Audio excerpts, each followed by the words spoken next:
우리 몸은 우리 뇌에 있는 중추신경을 통하여서 온몸을 통제하고 몸을 다스리게 됩니다.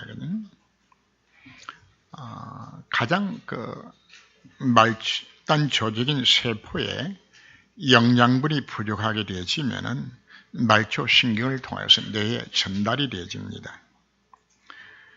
그러면 뇌 중추신경이 작용을 하여서 공복감을 느끼게 만들어서 그럼 뇌는 생각을 하고 어디 가서 음식을 먹을 것인가 찾도록 만드는 이 일들을 하는 것이 바로 신경의 조직들입니다. 뇌에는 중요한 중추신경들이 있습니다. 그 가운데 언어 중추신경과 기억 중추신경, 감각 중추신경, 또 자율 중추신경 여러 신경 조직들이 있습니다. 맛있는 음식을 보면 냄새가 나면은 입에 뭐부터 나오죠? 침샘에서 침부터 나오고 음식이 들어가게 되어지면은 이게 소화액들이 분비가 되어지는데 이건 나오라고 내가 명령해서 나오는 것이 아닙니다. 자율적으로 다 이런 일들이 일어나는 두고서 우리는 자율신경이라 말하기도 하는데 이 모든 신경세포는 뉴런이라는 물질로 다 이루어져 있습니다. 이 모든 신경 조직 가운데서 가장 핵심이 되는 중추신경이 바로 언어 중추신경입니다. 인체 모든 신경 조직이 바로 언어 중추신경의 영향을 받습니다.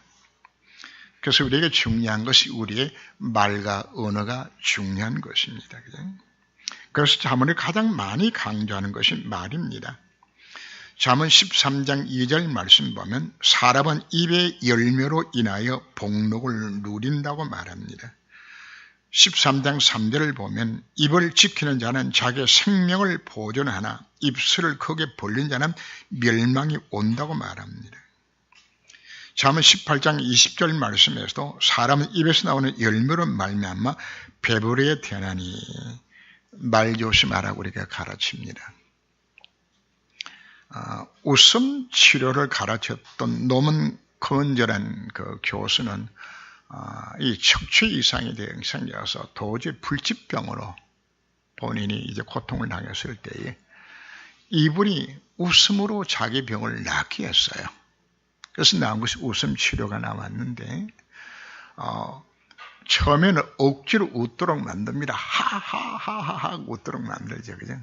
근데 재미난 것은 억지로 웃던 절고서 웃던 웃으면은 이 언어 중추신경이 내 몸에 역할을 하기 시작해가지고 처음에는 억지로 웃다가 나중에는 기쁘게 웃도록 만들어주고 웃음만 웃었는데도 면역력이 회복되고 암이 치료가 되어지고 아토피가 낫는 역사를 또 웃음 치료 속에서 사실 일어나는 겁니다. 왜요? 웃을 때 뭐가 분비가 될까요? 엔톨핀이 분비가 되어져서 우리 속에는 암세포를 이놈이 죽이는 겁니다. 그래서 웃음이 우리가 언어가 왜 중요한 것인가? 자, 몸이 어슬어슬하고 기침이 나오면은 감기가 든 것 같아. 그래서 입으로 야 감기가 올려오는 것보다 이렇게 말을 하면은 다른 모든 신경 조직이 우리 대장님이 감기 온다고 지금 말씀하셔서 우리다 감기 맞을 준비하자 이렇게 해서 감기가 걸려지는 겁니다. 신경세포는 크게 두 종류로 작용을 합니다. 그걸 두고서 우리는 교감신경이라고 말하기도 하고 하나는 부교감신경이라고도 말을 합니다. 교감신경이 작동하면 마음에 평안이 오고 엔톨핀이나 도파민이 분비가 되어서 행복을 느끼게 되집니다. 그러나 화내고 욕하고 심리를 내고 남을 저주하고 비판하는 말하고 악한 생각을 품게 되지면은 나도 모르게 부교감신경이 이것이 작동하여서 아드레날린과 노드아드레날린이 우리 몸에서 분비가 됩니다.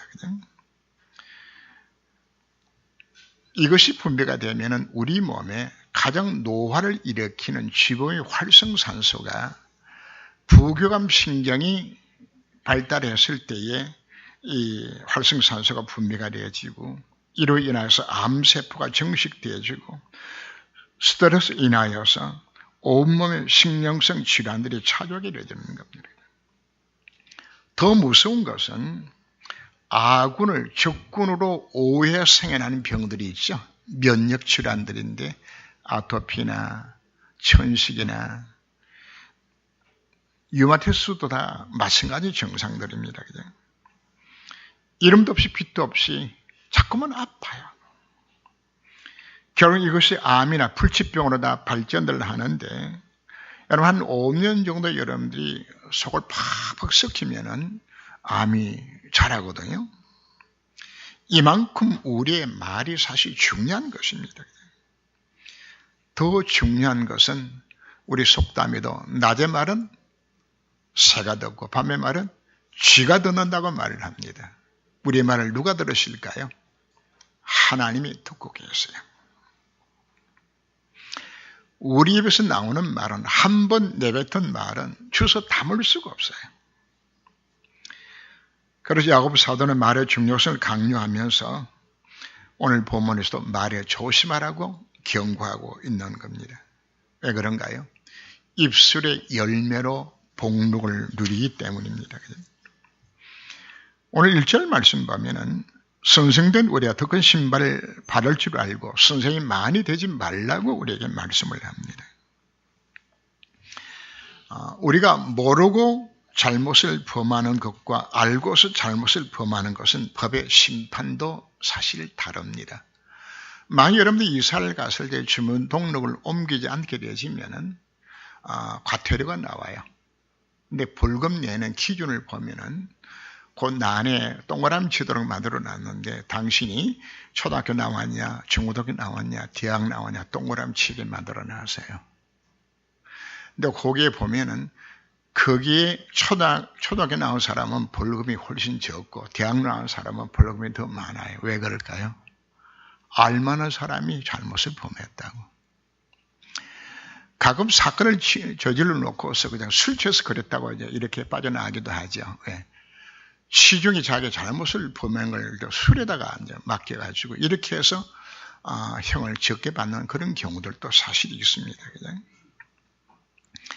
같은 범죄라도 고의성 있는 것과 그냥 과실한 것 자체는 큰 차이가 나죠. 사람을 죽이는 것은 살인인데 모르고 죽인 것은 그는 과실치사가 사실 되는 것이거든요. 그죠?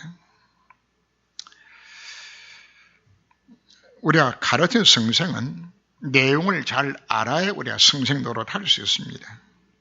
그 선생이란 말은 것은 많을 알고 있다는 의미하죠. 그죠? 그런데 선생된 자가 하나님의 말씀을 잘 알고 있는 자가 가르치만 하고 그 말씀을 믿지도 않고 지키도 않는다면 차라리 모르는 것이 낫지 않냐. 하나님 앞에서 몰라서 못 행했다고 하면은 항변도 할 수 있지만은 하나님도 몰라서 못 행한 거 하나님도 봐주시기도 해요. 아브라함의 아내 사라를 취했던 아비멜렉 하나님 죽인다 그러니까 아비멜렉이 나는 아브라함 아는지 모르고 내가 데려왔다고. 하나님 뭐라고 대답하죠? 그래 맞다. 네가 알고 데려왔다면 당장 죽였을 것인데 모르고 데려와서 내가 용서해준다. 당장 돌려보내라. 이런 사건들도 성경에 나오죠. 그죠? 우리는 그동안 복음에서 수없이 들었습니다. 성경 성도는 어느 누구도 복음 모른다고 말할 사람은 없지요. 그러나 오늘 메시지 핵심 자체는 바로 우리가 복음을 알고도 말씀을 듣고서도 행하지 않는 데 대한 질책입니다. 그죠? 야고보 2장 13절 말씀에 17절 말씀에서도 이와 같이 행함이 없는 믿음은 그 자체가 죽은 것이라.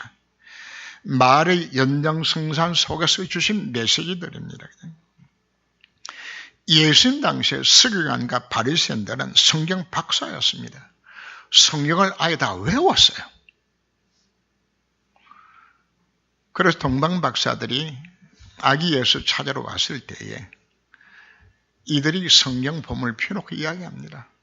너희 잘못 찾아왔다. 예루살렘에 태어나는 것이 아니고 베들레헴에 태어난다고. 미가서 5장 2절 말씀 닫고서 전해주었고 그 말을 들었던 박사들은 그 말대로 베드로는 가게 되었고 그 말을 했던 서기관 바리새인들은 한 놈도 안 갔어요. 아는 건 잘 아는데 전혀 실천과 믿음이 없는 모습을 우리가 보는 거죠. 그죠? 복음하는 거 정말 귀한 것의 축복입니다. 그러나 우리가 복음 능력을 잡고서 살기를 결단하지 아니한다면 복음 아는 것을 자랑하지 말라고 말하고 있는 겁니다. 전능하신 하나님, 모든 문이 해답되신 그리스도는 마귀도 알아요. 귀신도 알아요. 마가복음 5장 7절 말씀 보면 예수께 큰 소리를 부르지 이르되 지극히 높으신 하나님의 아들 예수여, 그냥 청하건 하나님 앞에서 맹세하고 나를 괴롭히지 마소서. 그냥 마귀도 예수 앞에 떨어요. 예수 그리스도가 정말 맞습니까? 모둠이 해결돼 정말 맞습니까? 우리는 예수 영접하는 바로 그 순간 이미 우리는 하나님의 자녀가 되어졌습니다. 이 사실 우리에게 뭐하라고요? 약속의 말씀만 믿으라고 우리에게 요구를 합니다. 예수는 그리스도요, 참 제장이 되셨습니다. 불자 상태 6가지 모든 저주와 재앙은 이미 그리스도는 다 끝났습니다. 내 것이 아닙니다. 이걸 입으로 고백하고 선포해야 되지는 겁니다. 그분은 선지자신 그리스도입니다. 그 선지자를 인해 하나님을 만난 길이 열려졌고 하나님 형상 회복되어졌고 그 하나님이 가지시면 모든 좋은 것을 누릴 수 있는 그 기업의 영광의 풍성을 누릴 수 있는 된 것을 이걸 입으로 고백해야 되는 겁니다. 이걸 믿어야 되는 것입니다. 왕 대신 그리스도가 나와 함께 하실 내가 믿어야 되는 겁니다. 그래서 내가 가는 곳곳마다 허함이 무너질 수밖에 없는 바로 그분이 나와 함께 하셔서 승리하는 삶을 살아가도록 내 인생을 보장하고 있음을 뭐하라고요? 믿으라고 말하고 있는 것입니다.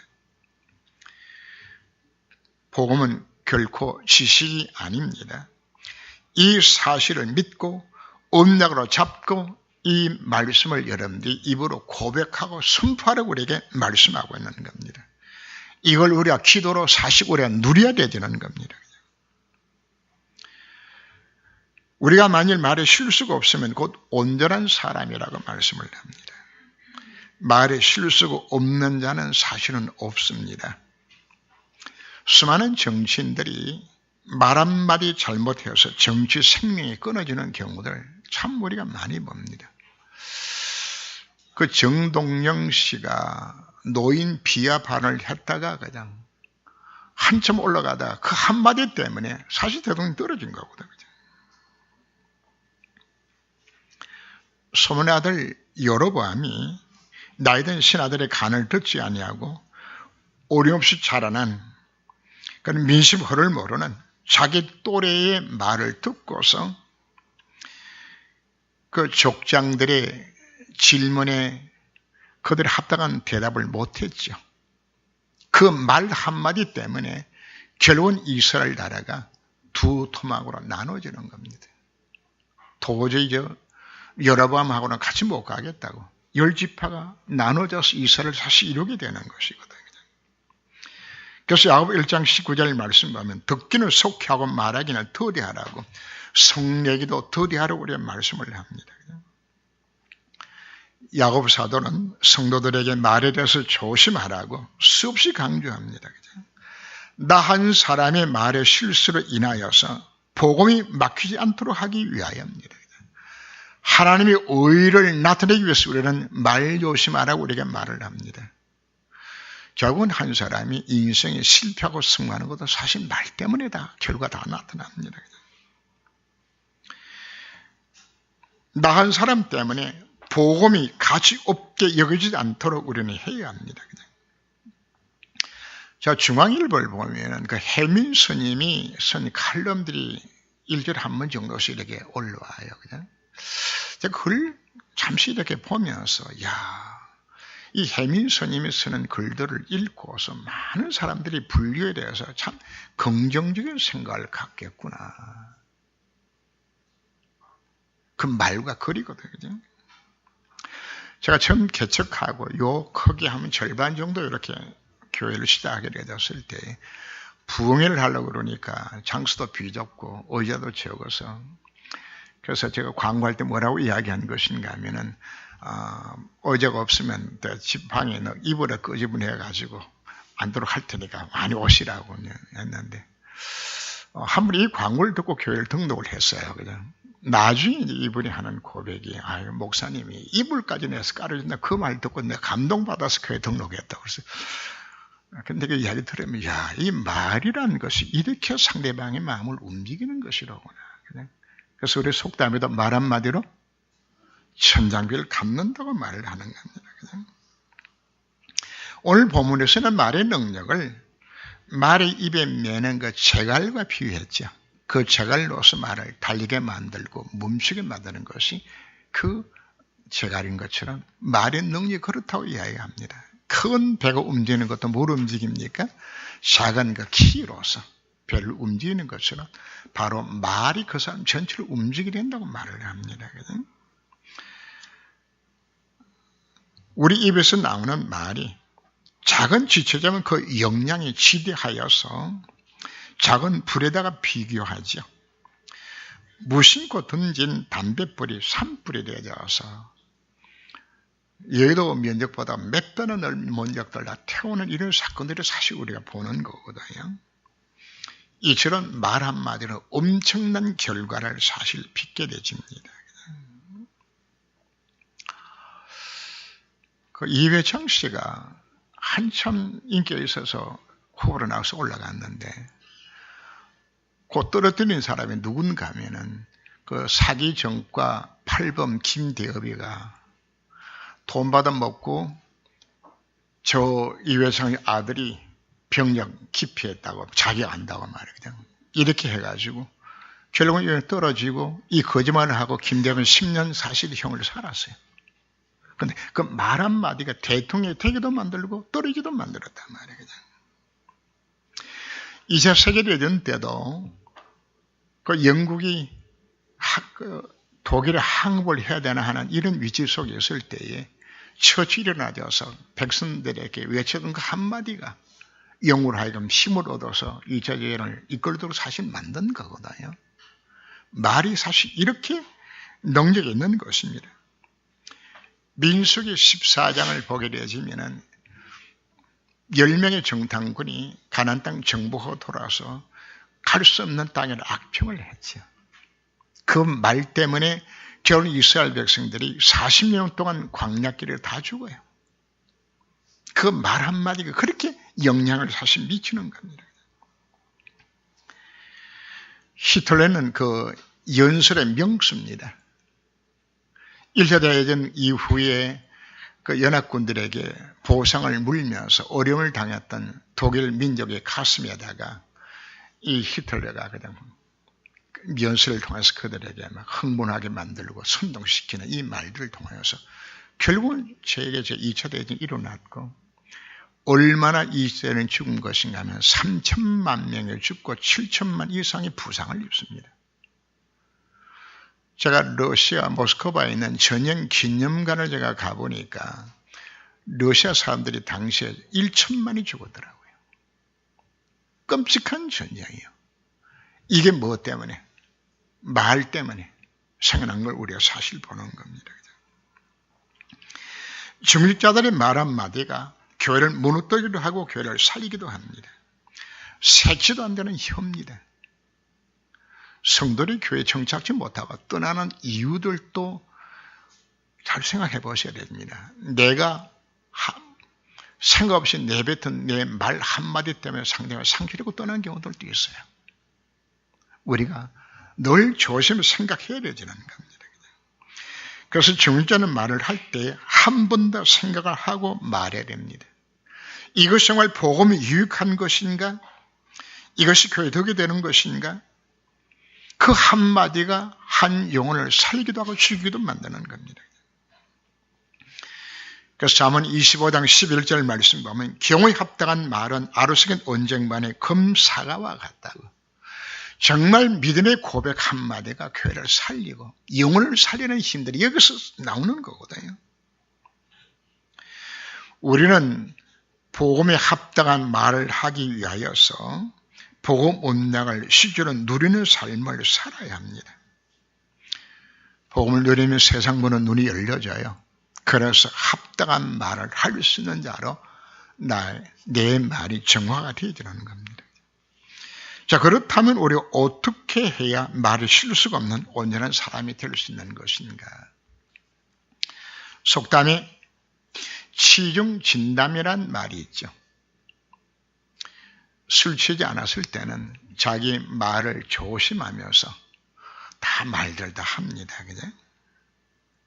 자기 본심을 다 숨기고도 우리가 말할 수도 있어요. 그러면 술이 들어가게 되지면 통제를 잃어버리게 되지고 마음속에 담기는 본심들이 거기서 그냥 나오기 시작하게 되지는 거죠. 결국 말이라는 것은 그 사람 속에 돌이 있는 거 각인된 데서 사실 나오는 겁니다. 그러면 우리가 말에 실수가 없으려면 각인된 본심이 바꿔져야 경우에 합당한 말들이 여기서 나오고 사람 살리는 말들이 내가 바꿔줘야 여기서 나오게 되지는 겁니다. 입술의 열매로 복록을 누린다고 말하는 것은 말 조심하라고 말하는 것이 아닙니다. 말이라는 것은 그 사람 속에 들어있는 각인된 믿음의 고백이 열매로 나타나기 때문입니다. 우리는 가장 좋은 믿음의 고백들 우리가 해야 합니다. 우리가 입술로 고백하면 하나님이 우리의 고백을 놓치지 않고 다 듣고 계시는 겁니다. 만약에 이런 입술로 불신앙의 고백을 하면 그 고백도 주님이 듣고 계세요. 불신앙 고백한 대로 여러분들에게 그 불신의 응답이 올 겁니다. 시편 139편 4절 말씀 보면 여호와여 내 혀의 말을 알지 못하는 것이 하나도 없으시니이다. 우리 고백 다 들어요. 그래서 말하지 말라. 불평, 원망, 부정적인 말, 비방하는 말 하지 마세요. 결국은 그 열매가 자기에게 돌아가요. 우리는 긍정적이고 살리는 말들 우리 입에서 나와야 되는 겁니다.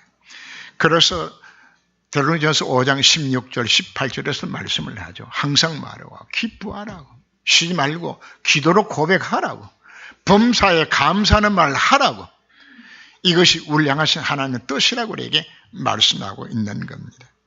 그래서 우리는 우리 입으로 뭐 해야 될까요? 찬양을 많이 부르세요.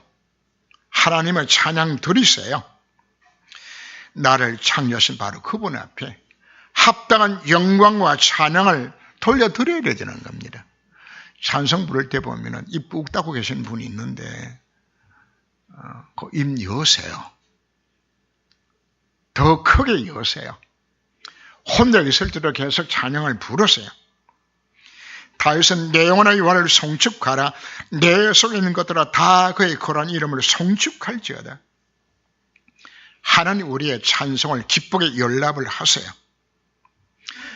그리고 모든 좋은 곳으로 내 소원을 만족해 하시겠다고 그분이 약속하고 있습니다. 독수리같이 새롭게 하시겠다고 약속하고 있는 겁니다. 이 비밀을 아는 다윗이 시편의 절반이 다윗의 시입니다. 다윗의 목동 시절에 가장 많이 한 것이 뭘 한 것인지 압니까? 찬양을 많이 불렀어요. 찬양. 네, 이 찬양이 바로 다윗의 믿음의 고백이 되었기 때문입니다. 찬양을 많이 부를 때에 우리의 영적 상태가 바뀌고 각인을 바꾸는 힘들이 찬양 속에서 나옵니다. 그리고 우리는 그리스도 안에서 나의 신부간 권세를 자랑하고 고백해야 됩니다. 우리를 향해 너는 하나님의 자녀야, 하나님의 사람이야. 하나님 가진 모든 종신 내 것이야. 고백하세요. 그렇지 않은 인생의 모든 면 다 끝난 것이야. 내가 결국 하나님의 역사도 되어 있는 것이야. 고백하세요. 종희 목사가 신학교 다닐 때에 폐병 환자예요. 항상하게 말라가지고 먹지도 못하고 최자실 전도사가 세웠던 천막교회 바닥은 가만히 깔아놓는데 거기에 이제 가만히로 칸막이를 막았어요. 한 방에 그 이제 조그마한 거울이 있는데 여기에 조영기 전도사 위통을 벗고 그냥 못 먹고 폐병 걸려가지고 그냥 뼈만 항상 나타나 욕을 드러내놓고 그냥 거울 앞에서 외치는 거다. 너 조영기 너 하나님의 사람이야. 너는 앞으로 위대하게 될 거야. 하나님 너와 함께 하셔서 너를 이끌어 주실 것이야. 믿음으로 고백하는 겁니다. 선포하면서. 사실 그 믿음대로 정희 목사가 축복을 받았잖아요. 뭐 하라고요? 우리 생각 자체를 바꾸고 계속적으로 내 신분을 깨닫고서 내 자신에게 자꾸만 인식시키세요. 너는 하나님의 자녀야. 문제가 생겨나면 이건 문제 아니야. 오히려 문제 우리 하나님 앞에 감사하고 찬양 속으로 들어가면 되는 거란 말이에요. 근데 자꾸만 우리가 뭐하지? 우리는 불평하고 원망하고 이렇게 되겠나 그죠? 여러분들이 교회가 이렇게 하면 교회 안 됩니다 하는 그 사람 때문에 교회가 안 되는 거예요. 앞으로 중직들은 교회의 분위기 이야기를 절대 하지 마세요. 왜? 그 말의 씨가 되어서 그것 때문에 교회가 안 되도록 자꾸만 내 입으로 쪼져서 교회 안 되도록 내가 만들겠다는 사실을 우리 이걸 생각해야 되는 겁니다. 그만큼 말이 중요한 것이란 말이에요. 자식에도 욕을 할 때도 이 부자 될 놈하고 욕을 해야지 이 빌어먹을 놈하고 그러면 자식 보고 뭐 하라고요? 빌어쳐먹으라는 이야기잖아요. 욕도 가려서 욕을 하세요. 복을 빌어주는 욕을 하시길 바랍니다. 우리는 늘 5가지 확신과 오력을 놓고서 기도하세요. 구원의 확신과 기도응답의 확신과 사죄의 확신들, 인도의 확신들, 승리의 확신들, 그리스도 안에서 영력과 지력과 체력과 경전의 인력을 주셔서 세계보험하도록 성직교회가 대비교회가 되도록 하나님 축복해 달라고 입으로 고백하세요라고 고백. 고백한 일 세금 묻나요? 돈 드는 것도 아닌데. 믿음의 고백할 때 하나님 그 믿음의 고백을 받으세요. 우리가 말이라는 것이 얼마나 중요한 것인가 하면 하나님 말씀 묵상하면 믿음으로 고백하게 되었을 때에 내게 믿음이 오게 되는 것이란 말이에요. 믿음이. 우리는 날마다 기도의 그릇을 우리가 키워야 합니다. 우리가 기도하는 것,